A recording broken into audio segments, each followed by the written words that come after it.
So I think that we have to realize the times of stress are also times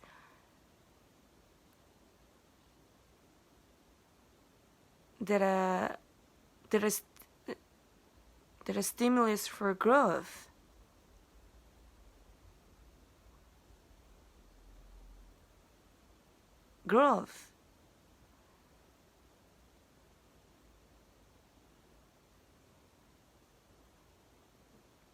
If we